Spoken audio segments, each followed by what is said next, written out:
Kisah keturunan Raja Ubid di pedalaman Rimba Aceh.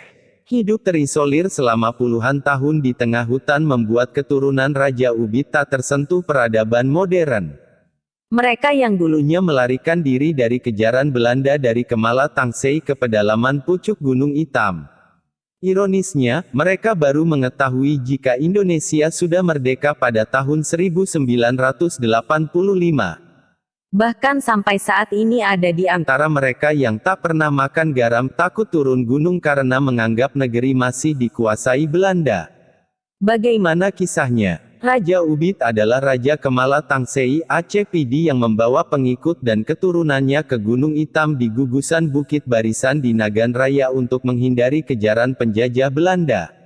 Mereka hidup secara tradisional mengandalkan kemurahan alam untuk memenuhi kebutuhan sehari-hari. Mereka hidup dalam peradaban yang nyaris tanpa sentuhan modernisasi. Saat ini, ada 50 kepala keluarga yang menempati 50 rumah di hulu Sungai Krung Tripa di pegunungan itu. Mereka dipimpin Teuku Raja Kemala, keturunan langsung Raja Ubid. Teuku Raja Kemala adalah raja tanpa mahkota dan kursi kerajaan di wilayah yang berbatasan dengan Aceh Tengah dan Pidi Jaya itu. Saking sederhananya, Teuku Raja Kemala kerap tampil berbusana hitam-hitam tanpa alas kaki dengan kepala dililit kain hitam. Warga yang dipimpin Teuku Raja Kemala tak kalah tradisionalnya dan hidup alamiah di hutan rimba. Malahan hingga kini, ada warganya yang tidak makan garam karena tidak turun gunung.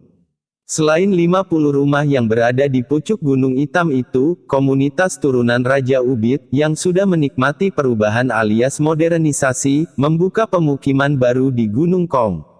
Mereka turunan kesekian dari Raja Ubid, ayah saya.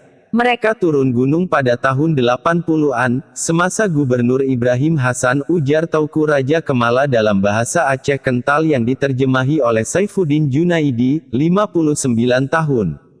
Jarak tempuh dari Gunung Kong ke pucuk Gunung Hitam, memakan waktu 2 hari 2 malam berjalan kaki.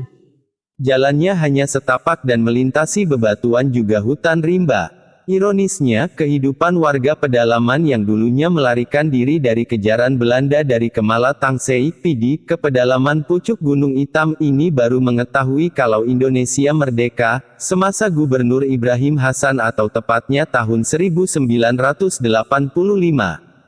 Kala itu, Ibrahim Hasan meminta mereka untuk turun gunung. Seusai bertemu gubernur, rumah bantuan pun diberikan, makanya sebagian komunitas keturunan Raja Ubid berada di Gunung Kong. Sebagian turunan kedua Raja Ubid lainnya masih bertahan di pedalaman dan hidup apa adanya yang bersumber dari hutan. Kami menanam pisang, ketela, singkong, durian, dan juga padi untuk makan sehari-hari, tukas Teuku Raja Kemala, anak kelima dari Raja Ubid. Diakuinya, pendatang yang berkunjung ke pemukiman di pucuk Gunung Hitam, tetap harus beradaptasi dengan warga setempat. Kejaran penjajah Belanda. Misalnya, saking sederhananya, pakaian Raja tamu Kemala harus berwarna hitam-hitam dan tidak boleh Selain pakaian yang Raja Ubid menyerupai sudah penjajah menikmati Belanda yang perubahan alias dinilainya modernisasi, kafir. pendatang yang berkunjung ke pemukiman di pucuk Gunung Hitam tidak boleh